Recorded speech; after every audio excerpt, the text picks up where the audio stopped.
রাধে রাধে বন্ধুরা, সবাই ভালো আছো তো? আজকে একটা গল্প মনে পড়েছিল। কিছুদিন আগে গল্পটা শুনেছিলাম, এক গরিব ছেলের গল্প। তো গল্পটা আমার খুব অন্তরে লেগেছিল। তা গল্পটা আমি একটু তোমাদের শোনাই, তোমাদের ভালো লাগলে বলো, আর না ভালো লাগলেও কিছু করার নেই। তো মানুষের দারিদ্রতা এমন একটা জিনিস, যখন পেটের টান পড়ে তখন সে কী করছে বা কী হচ্ছে সে দেখে না।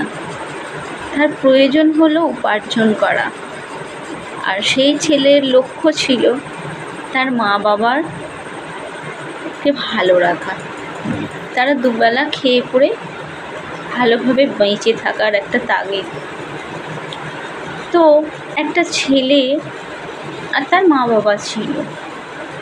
ছেলেটাকে তার মা বাবা লেখাপড়া শিখিয়েছিল, শহরে থাকে ওরা, কিন্তু ছেলেটা কাজকর্ম কিছুই পাচ্ছিল না। পড়াশোনা শিখেছে কিন্তু কোনো কাজ পাচ্ছিল না।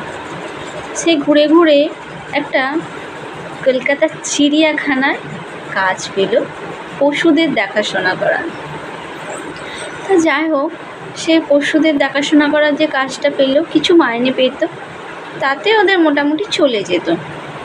তা যে বাঘটা দেখাশোনা করেছিল ওই ছেলেটার, সেই বাঘটা হঠাৎ মাসখানেকের পর মারা যায়। তাহলে বাঘটা যদি মারা গেল, তাহলে ছেলেটার চাকরিটা নিয়ে টানাটানি। তখন সেই চিড়িয়াখানার ম্যানেজার ডেকে বলল যে, দেখো, তুমি যে বাঘটার দেখাশোনা করছিলে সেই বাঘটা তো মারা গেছে, তাই তোমাকে আর আমরা রাখতে পারবো না। তখন ছেলেটার মাথায় আকাশ ভেঙে পড়ে।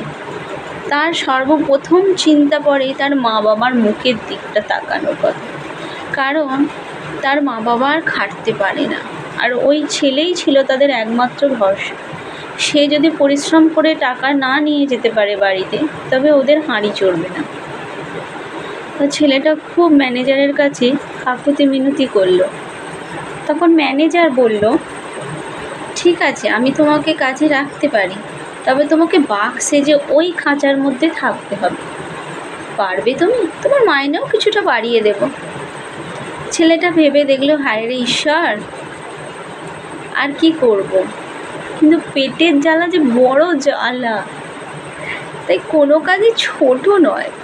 যে যেমনভাবে কর্ম করে রাধা মাধবের কৃপায়, তার সেটাই হলো বড় কাজ। তো ছেলেটা রাজি হয়ে গেল, ম্যানেজারও বললো ঠিক আছে। ছেলেটা বাঘ সেজে চিড়িয়াখানার ওই জালের ভিতরে থাকতো, খাঁচার ভিতরে। তো মানুষ আসতো, মানুষকে ভঙ্গিমা করে দেখাতো। দেখাতে দেখাতে হঠাৎ একদিন বাঘটা, অনেক যাত্রী এসেছে তো, মানে মানুষজন দেখছে, তো সে লাফাতে লাফাতে হঠাৎ পাশে সিংহের খাঁচায় পড়ে যায়।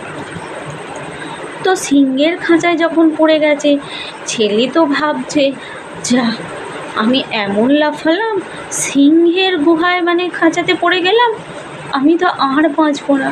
তখন কিন্তু ছেলেটি সে নিজের কথা ভাবেনি, তার মা বাবার কথা ভেবেছিল, যে আমার যদি কিছু হয়ে যায় আমার মা বাবাকে কি দেখবে। আর একটা প্রবাদ বাক্যে শুনেছিলাম, এখনও শুনে যাই, অনেক হরিনামেও শুনেছি, যে মাতা পিতার সেবা করা মানে ঈশ্বরের সেবা করা। যে সন্তানরা মাতা পিতার সেবা করবে, তাদের মতন আর কোনো পুণ্যবান দুনিয়াতে হবে না, কারণ মা বাবার সেবা করলে সমস্ত ঈশ্বরের সেবা হয়ে যায়। তো তোমাদের কি মত আমি জানি না। তো ছেলেটি শুয়েই আছে, খাঁচাতে পড়ে গেছে, তো শুয়ে সে ভাবছে, এই মনে হয় আমার প্রাণ গেল। এদিকে সিংহের খাঁচায় যে সিংহ ছিল, সে এসে শুঁকছে।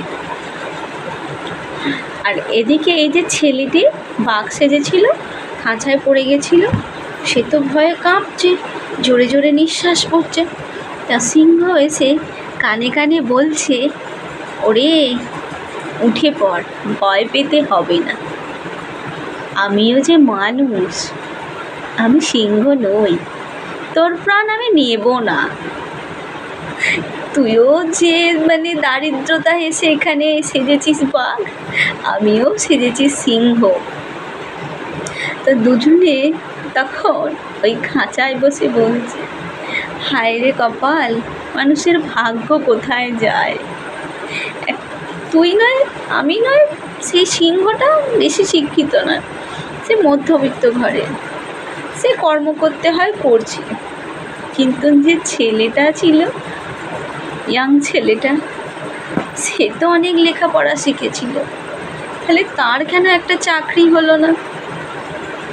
আর সে যে সবচেয়ে বড় কথা হলো, সে গরিব, সে চাকরিও পায়নি, সে পেটের দায়ে মা বাবার ক্ষুধা মেটাবার জন্যে এই চাকরি। তো গল্পটি আমার খুব ভালো লেগেছিল। তারপরে ওরা দুজন ওই একই খাঁচাতে থাকতো, অভিনয় করতো, ওটাই ওদের চাকরি জীবন হয়ে গেল, তাই ওদের কর্মজীবনে লাভ পেল। পরবর্তীতে কি আর জানি না, এতটুকুনি গল্পটা শুনেছিলাম। গল্পটা খুব আমার অন্তরে লেগেছিল, কারণ কোনো কাজ ছোটও নয়। আর ঈশ্বর আমার রাধা মাধব যার জন্যে যতটুকুন মেপে রাখে, সে ততটুকুনি পায়।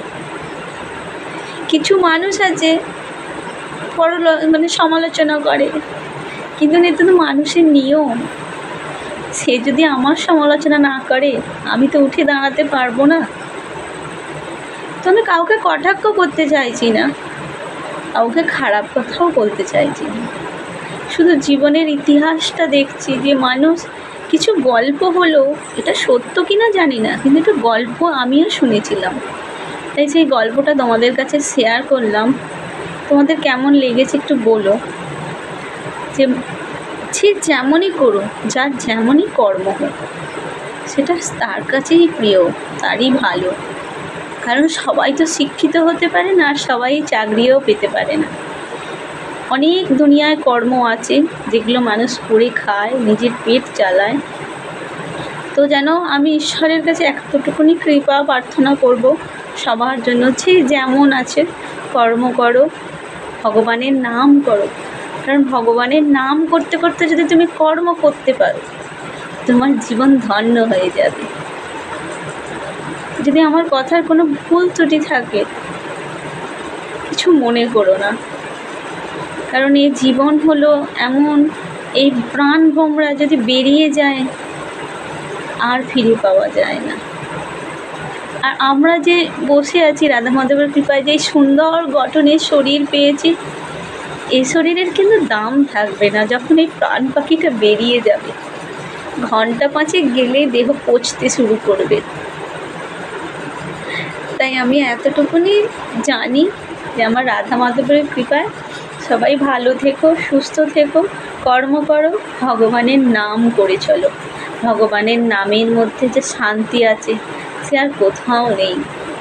তুমি যেখানেই যাবে, রাস্তাঘাট, কর্ম, দেখবে ভগবানের নাম করো, দেখবে কখন সময় কেটে গেছে, সময় দেখবে আর দাঁড়িয়ে নেই। রাধে রাধে বন্ধুরা, সবাই ভালো থেকো, সুস্থ থেকো।